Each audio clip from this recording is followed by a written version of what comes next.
네, 안녕하세요. 지난 시간에는 신경계에 대해서 배웠고, 신경계에서 중추신경계와 말초신경계를 구분하고, 뇌의 종류와 기능에 대해서 알아봤습니다.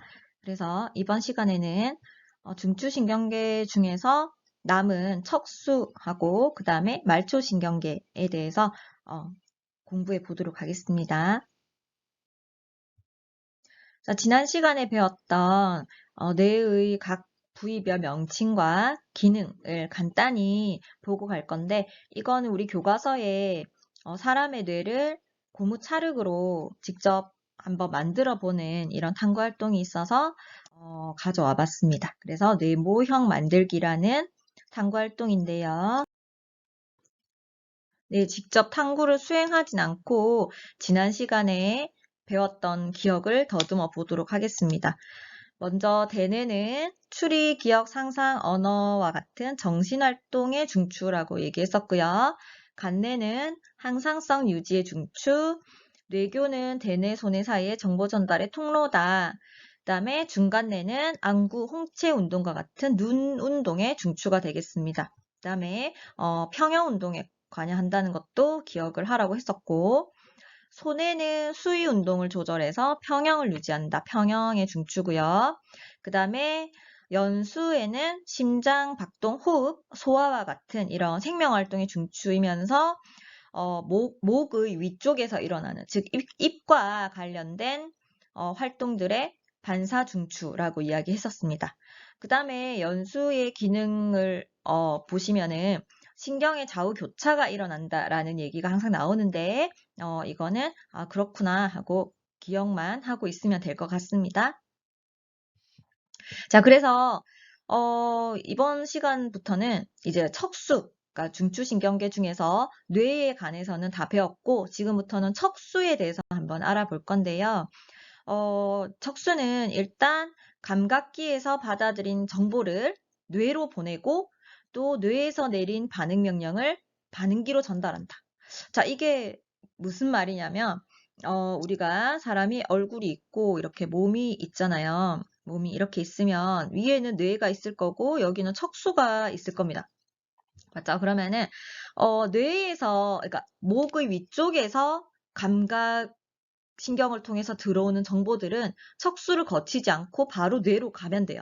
근데 만약에 손이나 뭐 다리 이런 데서 들어오는 감각 정보들은 뇌로 올라가기 전에 일단은 척수를 거쳐서 선생님이 색깔을 좀 다르게 해볼게요. 이런 데서 감각을 받아들였다. 이런 데서 오는 감각을 감각신경을 통해서 몸 안으로 들어오게 되면은 이게 먼저 척수와 먼저 만나게 된다는 거죠. 척수와 만나서 뇌로 올라갔다가 뇌에서 명령을 내려주면 다시 척수에서 내려왔다가 이 반응기로 다시 가게 되는 이러한 과정을 거치게 된다는 얘기예요. 그래서 그 얘기를 지금 동그라미 1번에서 하고 있는 거고, 두 번째는 척수는 등 쪽으로는 감각신경사발인 후근이 배열되고 배 쪽으로는 운동신경사발인 정근이 배열되어 있다. 지금 여기서 후근과 정근이라는 용어가 나왔는데 그림을 보면서 다시 설명하겠습니다. 네, 지금 보시면은 척수의 그림을 볼 수가 있는데요. 지금 여기에 앞쪽에 있는 이거는 척추로 뼈 부분이고요. 이 사이에 척수가 위치하고 있는 것을 알 수가 있겠습니다. 그래서 척수를 조금 확대해서 옆에 그림을 보시면 척수의 안쪽에는 이렇게 나비 형태의 구조물을 볼 수가 있는데 이거를 속질이라고 적어놨죠. 그 다음에 바깥쪽이 겉질이 되겠습니다. 그래서 척수는 속질과 겉질로 나뉘게 되는 구조인데요. 이렇게 겉질과 속질로 나뉘어져 있는 또 다른 중추가 있었는데요. 바로 네, 대뇌였습니다. 대뇌도 겉질과 속질이 있었는데 대뇌는 겉질에서 대부분의 기능을 나타낸다고 했었고 반면에 척수는 속질에서 기능을 나타내게 돼요. 자, 그러면은 그렇게 기능을 나타내는 거는 뭐와 관련이 있냐면 지금 여기에 속질해서 회색질이라고 되어 있는데 회색질은 지금 겉질로 표현되어 있는 백색질에 비해서 훨씬 어두운 부분이 되겠습니다. 그래서 회색질은 주로 신경세포체나 혹은 마리집이 없는 축삭돌기 이런 것들이 모여 있어가지고 밀도가 높아지면서 백색질에 비해서 상대적으로 어두워 보이는 부분이에요. 그래서 어떻게 매칭시키면 되냐면 회색질 부분이 기능을 나타내는 부분이다 라고 생각을 해주시면 되고, 척수 같은 경우는 속질이 회색질이라서 속질에서 기능을 나타내는 거고, 반면에 대뇌는 겉질이 회색질이 되겠죠. 겉질에서 기능을 나타낸다고 했었으니까 그렇게 구분을 해주시면 될 것 같고, 그 다음에 척수는 감각신경이 들어오는 구간이기도 하지만 또 운동신경이 나가기도 하겠죠. 척수에서. 그래서 척수에는 감각신경이 들어오고 운동신경이 나가는 이러한 말초신경들이 연결되어 있어야 되는데 이 감각과 운동신경들이 뒤죽박죽으로 들어오고 나가는 게 아니라 위치가 어느 정도 정해져 있어요. 자, 여기 보시다시피 감각신경 같은 경우는 지금 여기서 이게 배 쪽, 즉 앞쪽이고 이게 등 쪽, 뒤쪽이 되겠는데요. 감각신경은 등 쪽으로 들어오게 돼요. 그래서 등 쪽에는 감각신경 다발들이 존재를 하게 되는데 이것들을 후근이라고 표현을 하는 거예요. 뒤쪽이니까. 반면에 운동신경은 배 쪽, 즉 앞쪽으로 빠져나가게 되는데 그래서 앞쪽에는 운동신경들의 다발이 있습니다. 그것들을 우리가 전근이라고 표현을 하는 겁니다. 그래서 이렇게 척수의 전반적인 구조와 기능에 대해서 알아봤고요. 자, 그러면은 척수의 기능에 대해서 아까 간단히 얘기를 했었는데 척수는 일단 뇌로 가기 전에 중간에 거치는 중추다. 근데 머리의 위쪽에, 그러니까 목보다 위쪽에서 들어오는 감각은 척수를 거칠 필요가 없고, 목의 아래쪽에서 들어오는 감각들은 척수를 거쳐서 뇌로 갔다가 뇌의 명령도 다시 척수를 거쳐서 반응기로 가게 된다. 그러한 경로에 대해서 얘기를 했었고, 그게 척수의 기능 첫 번째고요. 지금 나오는 거는 척수도 반사의 중추가 될 수가 있어요. 반사에 대해서 선생님이 등교했을 때 설명을 한번 했었는데 일단 대뇌를 거치지 않고 대뇌가 아닌 다른 뇌들이 혹은 척수, 다른 그 중추신경계가 중추가 되는 이러한 반응을 반사라고 이야기했었습니다. 좀 더 구체적으로 이야기하면은 반사는 조건 반사와 무조건 반사라는 게 있는데 선생님이 지금 설명한 이 반사들은 무조건 반사에 속하는 반사들이에요. 그럼 조건 반사는 어떤 거냐? 그거는 대뇌가 관여하게 되는 반사인데 우리 교과서에 따로 나오지 않기 때문에 일단 선생님이 반사라고 이야기할 때는 항상 무조건 반사라고 생각을 해주시면 됩니다.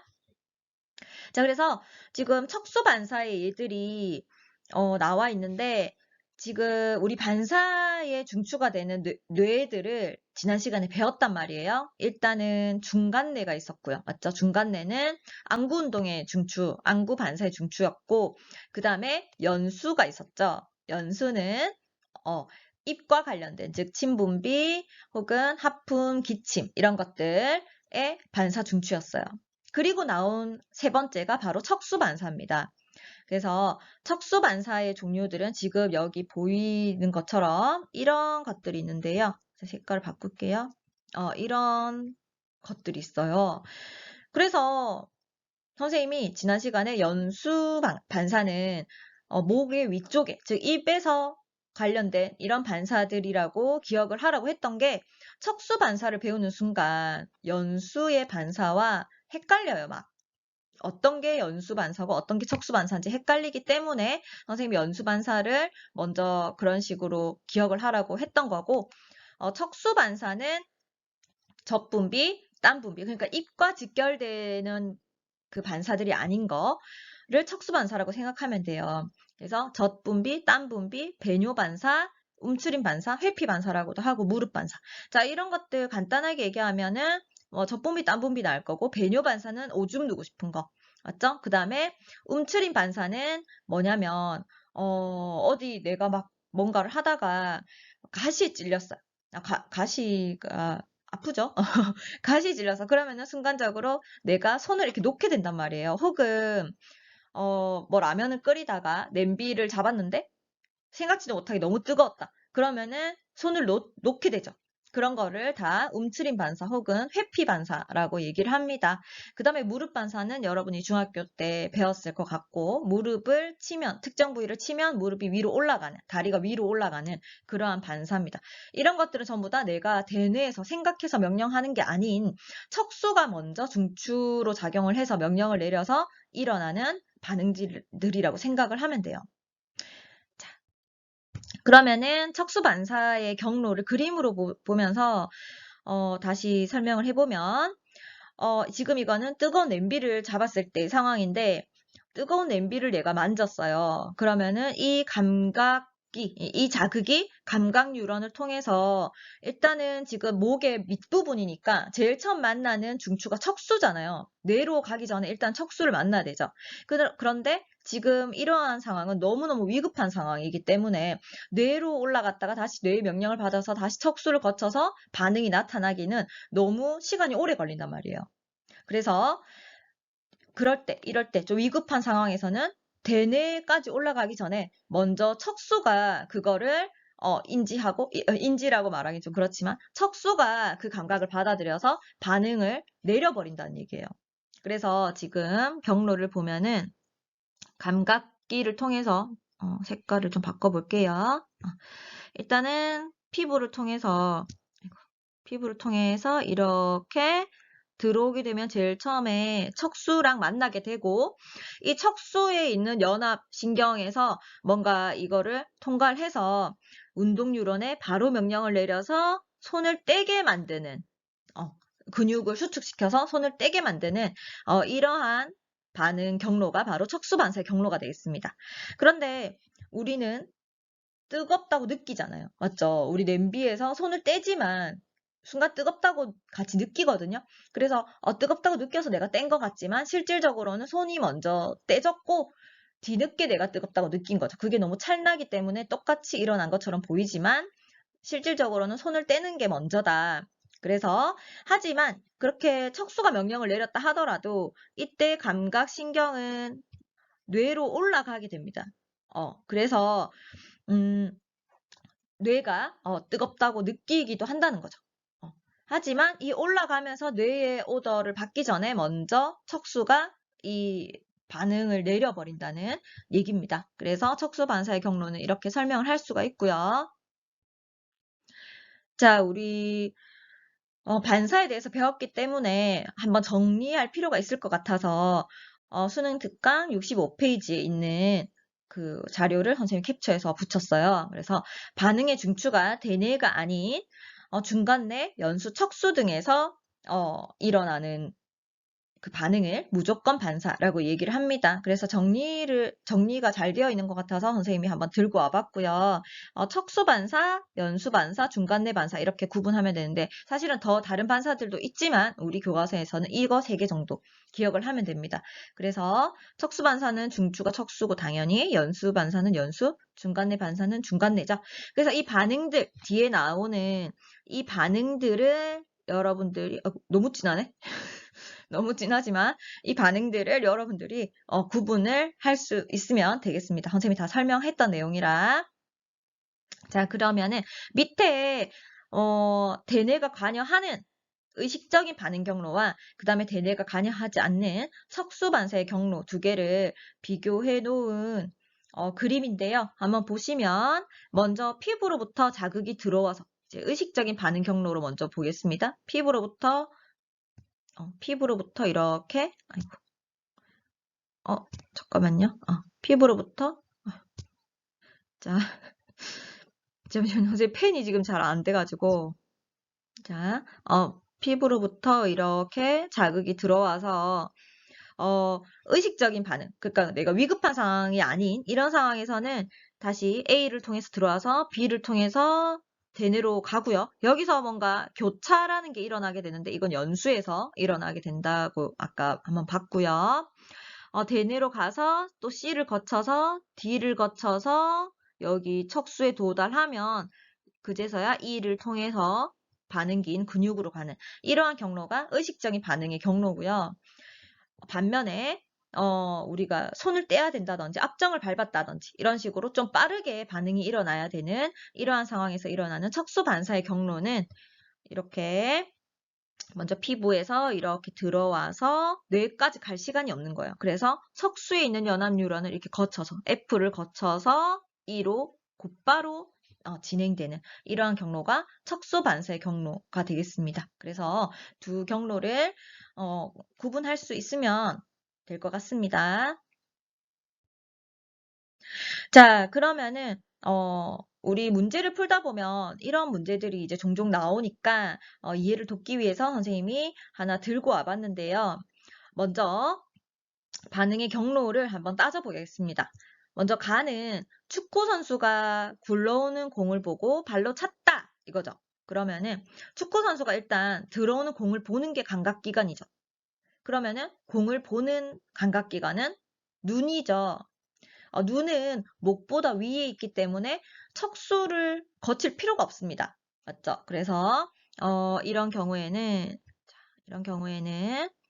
먼저 A에서 시작을 할 거고요. 감각기관은 위쪽에 대뇌 쪽에 붙어 있는 감각기관인 A이겠다. 맞죠? 그래서 A를 통해서 대뇌로 들어와서 감각 뉴런이 대뇌로 들어온 다음에 공을 봤다. 거기까지 공을 봤고요. 그 다음에 발로 찼다. 그럼 발로 차는 거 내가 대뇌에서 명령을 내려서 목보다 밑에 있는 나의 다리에서 일어나는 반응이죠. 그러면은 이거는 척수로 내려가 줘야 된다는 거죠. 맞죠? 그러면은 선생님이 한번 표시를 해보면 이렇게 이렇게 이 경로가 되겠죠. 맞습니까? 그래서 경로를 적어보면은 A에서 Q, 자, Q. 자, 이런 경로가 지금 가의 경로가 되겠습니다. 그 다음에 지금 나는 날카로운 물체에 손이 닿자 자신도 모르게 손을 움직였다. 그러면 날카로운 물체에 손이 닿는다는 건 나의 손이 감각기관이잖아요. 맞죠? 그러면은 A, B 중에 어디가 감각기관에 맞을까요? 지금 상황에서는. B라는 감각기관이겠다. 맞죠? 그러면은 B에서 일단은 이 감각은 무조건 척수로 먼저 들어와야 되죠. 뇌로 바로 이어질 수는 없는 거죠. 목보다 아래에 있기 때문에. 그래서 척수로 들어와서 자신도 모르게 손을 움직였다. 근데 이거는 지금 날카로운 물체에 손이 닿은 상황이기 때문에 회피 반사가 일어나야 되는 상황입니다. 맞죠? 그래서 척수가 바로 명령을 내려서 나의 손을 떼게 만드는 반응기도 손이 되겠네요. 그러면 경로를 한번 색칠을 해보면 B에서 먼저 감각을 느꼈고 그 다음에 척수로 들어와서 이것이 뇌로 못 가고 바로 반응기로 이어지는 이러한 경로가 되겠습니다. 그래서 적어보면은 B로부터 받아서 나의 반응이 일어나는 곳은 어리다. 이렇게 구분을 해줄 수가 있겠습니다. 그래서 여러분들이 문제를 풀다 보면 반응 경로를 맞추라고 하는 보기들이 이제 한 번씩 나오기 때문에 이런 식으로 이해하면 되겠습니다. 감각기관은 목을 기준으로 위냐 아래냐를 구분해서 감각기관을 설정하고 그 다음에 이건 대뇌를 거치는 반응인지 거치지 않는 반응인지 중간에 대뇌를 거치고 척수를 거쳐야 되는지 아니면 대뇌만 거친 다음에 바로 반응기로 갈 수 있는 반응인지 이런 것들을 구분을 해 주시면 되겠습니다. 자, 그러면은 우리 지금까지 이제 척수에 대해서 배웠고 중추신경계는 다 배웠어요. 그 다음에 남은 거는 말초신경계인데 중추신경계, 뇌와 척수를 제외한 거는 다 말초신경계라고 얘기를 했었고 지금 설명을 보면은 중추신경계와 몸의 각 부분을 연결하는 신경계로 뇌와 척수에서 나와서 신체 부위에 광범위하게 분포한다라고 얘기했잖아요. 그래서 선생님이 지난 시간에도 설명을 했지만 뇌에서 나오는 말초신경계를 뇌신경이라고 얘기했었고요. 그리고 척수에서 나오는 말초신경계를 척수신경이라고 얘기했었습니다. 물론 나오는 신경도 맞지만 들어가는 신경도 마찬가지죠. 뇌로 들어가는 아이들도 뇌신경, 척수로 들어가는 신경들도 척수신경입니다. 자, 그러면은 말초신경계는 어떻게 구성이 되느냐? 먼저 구심성, 원심성으로 나누고 그때 우리 신경계의 체계도 외웠던 거 기억나죠? 각 반에서 한두 명 아이들이 나와서 직접 적어 보기까지 했었는데 원심성 뉴런은 또 다시 어떻게 나누냐면 체성과 자율로 나뉘게 된다. 자, 체성과 자율이 뭔지는 대충은 설명을 했었는데 이제 거기에 대해서 자세하게 한번 살펴보도록 하겠습니다.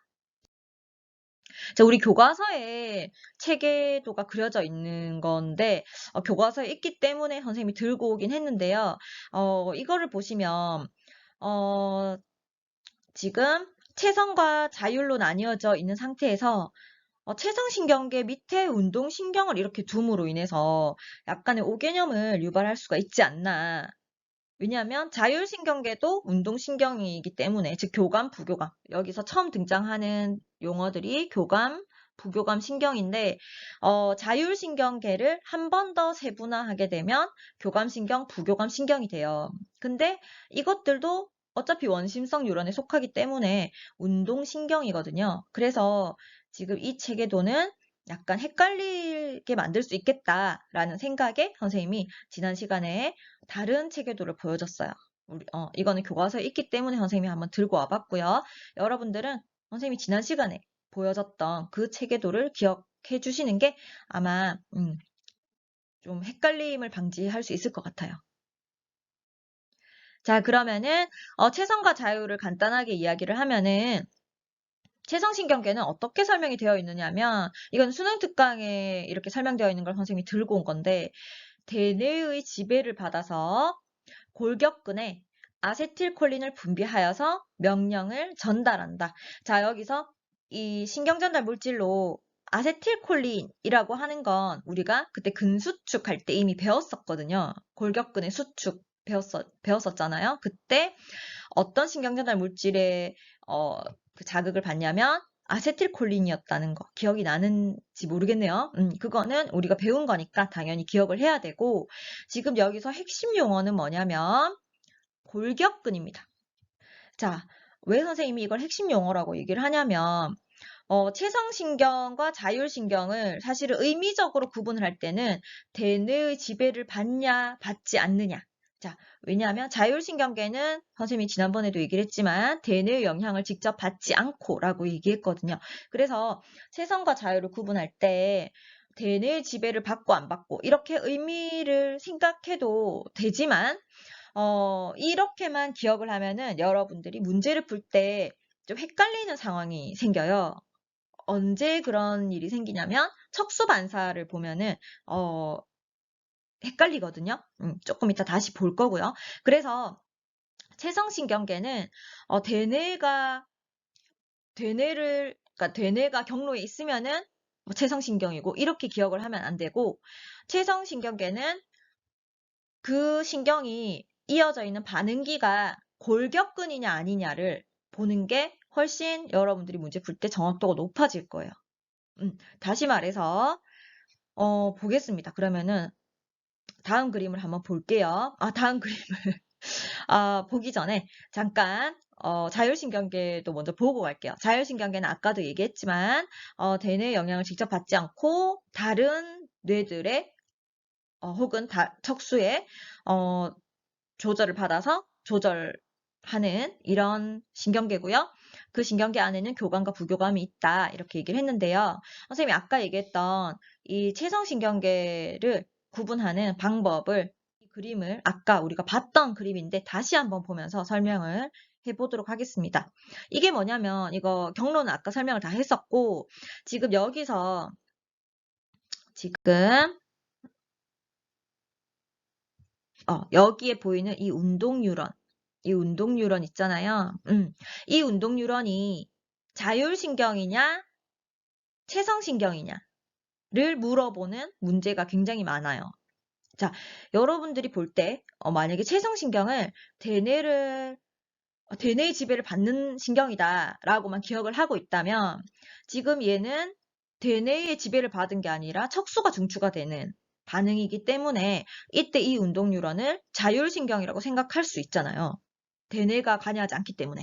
맞죠? 하지만 지금 이때 선생님이 연두색으로 색칠을 한 이 운동 뉴런은 체성신경이거든요. 체성신경.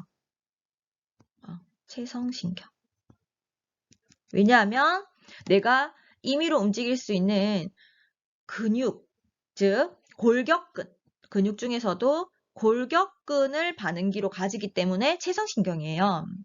그래서 이런 문제들을 풀 때도 좀 오해가 있을 수 있기 때문에 여러분들은 체성신경이냐 자율신경이냐를 구분해 주려면 골격근에 연결되어 있느냐 아니면 골격근이 아닌 다른 근육에 연결되어 있느냐에 따라서 골격근에 만약에 운동신경이 연결되어 있으면 그건 체성신경이고요. 그 다음에 골격근이 아닌 다른 근육에 연결이 되어 있으면 자율신경이다 라고 구분을 해주시는 게 훨씬 쉬울 것 같습니다.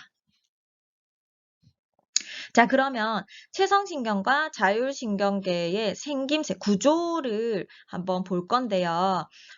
이거는 진짜 중요한 그림입니다. 항상 문제에서 빠지지 않고 나오는 그림이라서 먼저 체성과 자율의 이 구조를 보시면 딱 보면 눈에 띄는 게 있죠. 뭐냐면은 체성신경 같은 경우는 뉴런이 하나로 구성되어 있어. 즉, 이 앞에 지금 이 신경들 앞에 이렇게 중추들이 있을 거란 말이에요. 중추. 그러니까 중추로부터 뻗어나가는 신경들이죠. 근데 이 중추로부터 시작된 이 신경이 하나가 바로 이 반응기로 바로 연결되는 거. 이게 체성신경계인 반면 자율신경계, 즉 교감, 부교감 같은 경우는 반응기에 연결되기까지 두 개의 뉴런이 관여를 하게 됩니다. 하나의 뉴런이 중추에서 나와서 반응기까지 가는 게 아니라 뉴런 두 개가 같이 시냅스를 형성해가지고 중추로부터 나온 신경이 있고 시냅스 한번 형성하고 또 다른 뉴런이 반응기까지 이어지는 이렇게 중간에 한번 끊기게 되는 이러한 구조를 가지고 있다는 게 차이점이에요. 그래서 체성과 자율의 차이점 그런 게 있고 자 그러면은 지금 교감과 부교감은 또 어떻게 구분을 하느냐 자 교감신경과 부교감신경은 어떻게 구분하느냐면 지금 이거 길이를 보시면은 중간에 신경절이라는 글이 보이죠? 자, 신경절은 시냅스를 형성하는 구간을 신경절이라고 생각을 해주시면 되는데 사실 시냅스는 시냅스인데 그냥 편의상 시냅스가 있는 그 구역을 신경절이라고 생각을 해주세요. 그러면 신경절을 기준으로 했을 때 앞쪽에 있는 뉴런이 있고 뒤쪽에 있는 뉴런이 있잖아요. 그쵸? 근데 교감신경 같은 경우는 신경절을 기준으로 앞쪽에 있는 뉴런과 뒤쪽에 있는 뉴런의 길이의 차이가 있죠. 부교감도 마찬가지. 그런데 교감 같은 경우는 신경절보다 앞쪽 뉴런, 즉 신경절 이전 뉴런. 신경절 이전 뉴런이 신경절 이후 뉴런보다 길이가 짧습니다. 교감은. 반대로 부교감 신경은 신경절 이전 뉴런이 신경절 이후 뉴런보다 길이가 길게 됩니다. 맞죠? 그래서 이러한 교감과 부교감을 구분할 때는 이렇게 신경절 이전과 이후 뉴런의 길이로 구분을 해주시면 되겠습니다. 자, 그 다음에 여기서 분비되는 각각의 그러면 뉴런의 말단에서 분비되는 신경 전달 물질의 종류에도 우리가 좀 주목을 해줄 필요가 있는데요. 지금 보시면 여기 이렇게 지금 말단들에서 총 말단이 네 군데가 되겠죠. 그런데 지금 선생님이 파란색으로 동그라미를 친 신경전달 물질의 종류는 다 똑같아요. 뭐냐면 아세틸콜린입니다. 아세틸콜린. 자, 하지만 여기 즉 교감신경의 신경절 이후 뉴런의 말단에서만 노르에피네프린이라고 하는 다른 신경전달 물질이 분비되고 있습니다. 자, 그래서 이러한 신경전달 물질의 종류에 따라서 반응기에 작용하는 반응기에서 나타나는 이 반응이 다르기 때문에 이 신경전달 물질은 굉장히 중요하다고 생각을 할 수가 있죠. 그래서 신경전달 물질은 세 군데는 다 똑같다. 아세틸콜린으로. 하지만 교감신경의 신경절 이후 뉴런의 말단만 노르에피네프린으로 종류가 다르다 하는 거를 구분하시면 되겠습니다. 자, 그러면은 이제부터는 길항작용이라고 하는 용어가 나오는데, 길항작용의 정확한 뜻은 뭐냐면, 일단 하나의 기관에 두 개가 같이 분포를 해야 돼요. 하나의 기관을 둘 다 표적으로 잡아야 돼요. 이 같은 기관에서 서로 반대 효과, 같은 기관이면서 서로 반대 효과를 나타내는 것을 길항작용이라고 하는데, 이러한 길항작용의 대표적인 예가 교감과 부교감 신경의 작용이 되겠습니다. 즉, 교감, 부교감 신경은 다 동일한 어떤 기관에 작용을 해서, 예를 들어서 심장에 작용을 해서 교감신경이 흥분이 되게 되면 심장 박동이 촉진되게 되는 거고요. 부교감 신경이 흥분하게 되면 심장 박동이 억제되는 효과가 있어요. 즉, 교감과 부교감은 동일한 심장이라는 이런 기관에 작용을 해서 반대되는 효과를 나타내게 만든다는 얘기죠. 그게 바로 길항작용이라고 하는 겁니다. 자, 그런데 그러면은 우리 각 부위에서, 각 기관에서 교감과 부교감이 어떻게 작용하는지를 좀 기억을 해야 되는데, 사실은 너무 단편적인 개념들이라 좀 외우기가 뭔가 이 방향성이 있어야 외우기가 쉽잖아요. 그래서 교감신경 같은 경우는 좀 우리 몸을 뭔가 좀 긴장해 있고 뭔가 흥분되어 있고 이런 상태에서 아주 신경전달 물질이 많이 분비되는 뉴런이라고 생각해 주시면 돼요. 반면에 부교감 신경은 굉장히 릴렉스 되어 있는 상황이라고 생각을 해주시면 여러분들이 각각의 기관에서 교감과 부교감이 어떻게 작용하는지를 외우는 데 있어서 조금 더 쉽게 받아들일 수 있을 것 같습니다. 그러면은 예를 보면서 한번 설명을 해보면은요.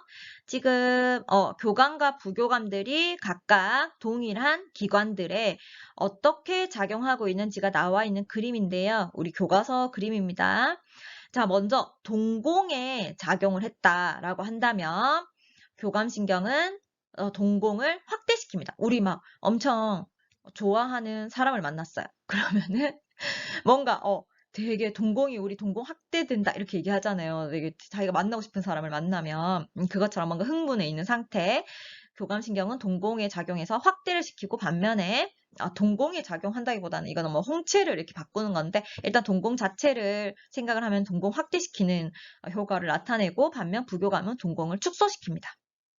그리고 교감신경은 기관지에 작용해서는 확장, 그 다음에 부교감은 수축, 그다음 심장 박동에 있어서는 심장에 있어서는 교감은 촉진시키고 부교감은 억제. 그다음에 방광에 있어서도 교감은 맨 밑으로 갔어요. 지금 방광에 있어서 교감은 확장시키고 수축시킨다. 자, 이걸로 조금 헷갈려하는 친구들이 많아요. 왜냐하면은 뭔가 막 오줌 누고 싶을 때 우리가 흥분하면 오줌 누고 싶고 막 이러잖아. 그래서 방광 수축 아닌가요? 라고 얘기를 하는데 우리 기억하기 편하려면은 교감일 때는 그냥 다 커지는 거야. 막 뭔가 확대되고 확장되는 이러한 거가 교감이다. 라고 생각해 주시면 될 것 같고 부교감일 때는 뭔가 작아지고 수축되고 이럴 때가 부교감입니다. 자, 그런데 하나 우리가 조금 기억을 해야 되는 게 소화에 있어서는 뭔가 계속 촉진시키고 확대시키고 이런 게 교감인데 그러면 소화액도 촉진시킬 것 같잖아요. 그런데 우리 뭔가 긴장하거나 막 이렇게 뭐 시험 칠 때도 생각해 보세요. 긴장하고 이럴 때 소화가 잘 됩니까? 잘 안 되죠. 그렇기 때문에 교감신경은 소화에 있어서는 억제작용을 하게 돼요. 소화가 잘 안 되게 만들어요. 소화작용을 억제시킨다. 그래서 정리를 이거 소화관 운동과 소화액 분비 억제 혹은 쓸개지 분비 억제 이것들을 다 통틀어서 소화작용 억제라고 표현할 수 있겠죠. 반면에 그럼 부교감은 기량작용하니까 부교감은 소화, 작용, 촉진 혹은 소화운동, 억제, 소화운동, 촉진 뭐 어떤 말이든 동일한 말이 되겠습니다.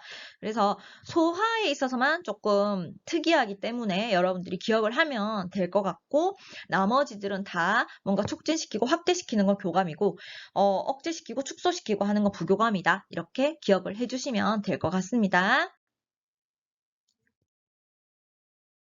자, 그러면은 지금부터는 이제 신경계 질환으로 왔는데요. 문제에서 어떤 게 있냐면 알츠하이머병은 신경계에 이상이 생겨서 인지 기능이 상실되는 질환이다. 신경계 질환은 신경계 어느 부위에 이상이 생긴 것이며 어떤 증상을 나타낼까라고 되어 있는데 사실 신경계 질환의 종류에 따라서 문제가 생긴 부위들이 다 다르겠죠. 다 다르고 증상들도 다 다를 겁니다. 자, 그래서 예, 여러분들이 직접 신경계 질환을 조사해 올 수 있는 기회를 주도록 하겠습니다. 그래서 다음 시간에 신경계 질환, 자신이 관심이 있는 신경계 질환에 대해서 조사해 와서 발표할 수 있는 시간을 줄 건데요. 각반 패들렛에 자기가 어떤 질환을 조사해 올 것인지를 올려주면 좋겠어요. 그래야 많이 겹치지 않기 때문에 밑에 적혀 있는 이러한 예시처럼 이렇게 올려주시면 선생님도 몇 명 정도가 조사해 오겠다 하는 어떤 시간도 좀 계산을 할 수가 있을 것 같고 해서 패들렛 주소는 선생님이 반장을 통해서 링크를 주도록 하겠습니다. 자, 그러면은 이것으로 수업을 마칠 텐데요. 선생님이 여러분에게 여분의 학습을 하게 만든 거라서 책임감을 가지고 최대한 빨리 설명을 해보려고 노력을 했는데 조금 더 부연 설명은 등교해서 수업 시간에 한 번 더 정리를 해보고 그 다음에 여러분들이 조사해온 이 발표도 같이 해보는 걸로 다음 수업 시간에 그렇게 계획을 한번 해보겠습니다. 들어주셔서 감사합니다.